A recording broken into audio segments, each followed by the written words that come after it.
Thank you, Council. Thank you for the opportunity to speak. Ed Gallagher, 49 West Greenwich. Always fight the good fight, gang. I have a Bethlehem moment to read, but before that, two things that I'd like to mention. Everybody remember December 4th?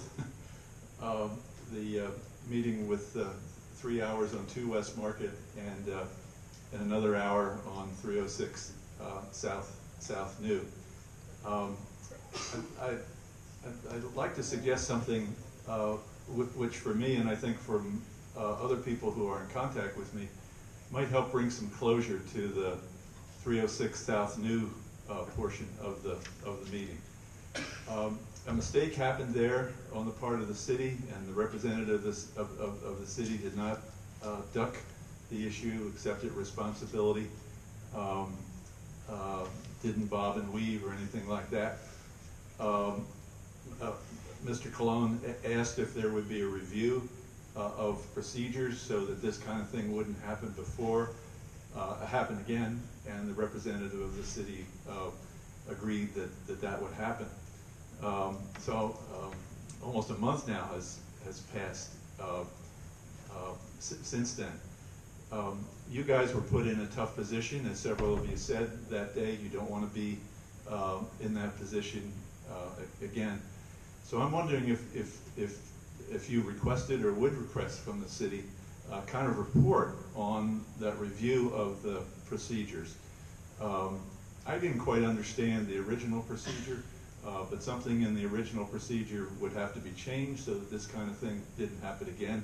Like a big stamp on the file that comes in that says this is HCC related or whatever.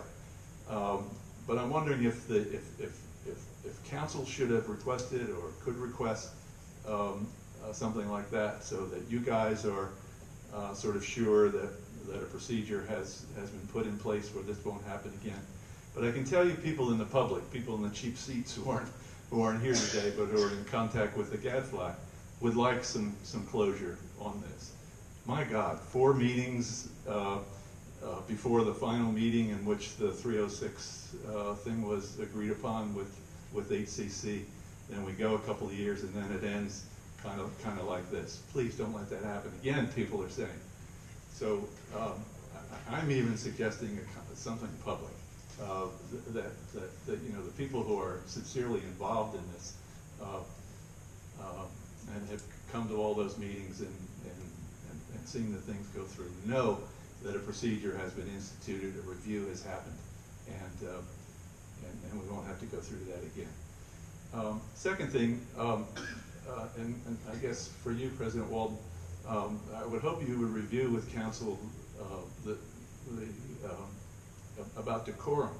We've had a couple of things in the past 2 meetings in which I think at least once decorum was clearly breached.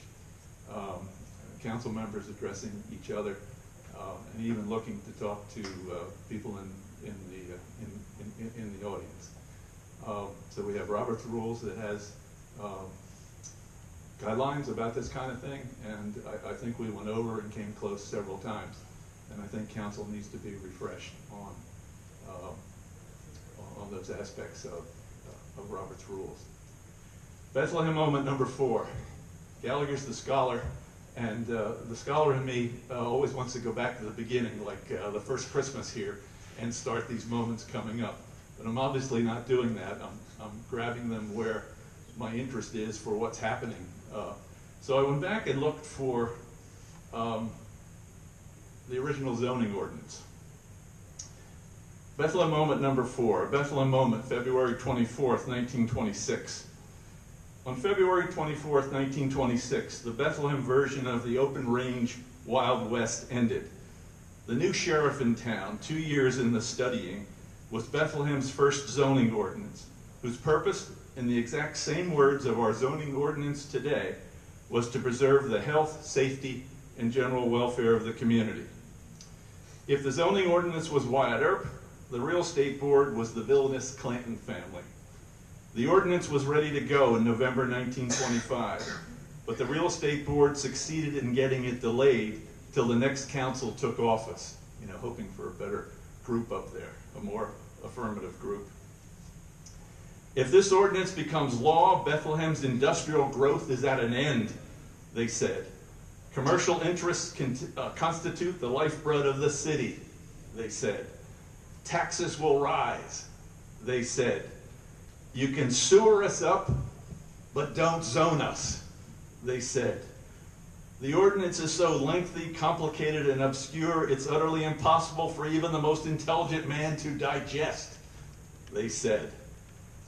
The real estate board generated a large crowd that turned an informational meeting heated, so the headline in the paper said. They claimed that 98% of the businessmen on the west side were opposed to zoning. On February 15th, the day of the first reading, a petition to abandon the ordinance signed by 114 residents was delivered to City Council. On February 24th, the day of the second reading, the board presented a 10-point manifesto, climaxing in the claim that the Board of Appeals was open to favoritism and discrimination. But the ordinance prevailed. As one wise head remarked at the time, more property values are destroyed for lack of zoning than by fire. It's a great line. More property values are destroyed for lack of zoning than by fire. Bethlehem moment number 4.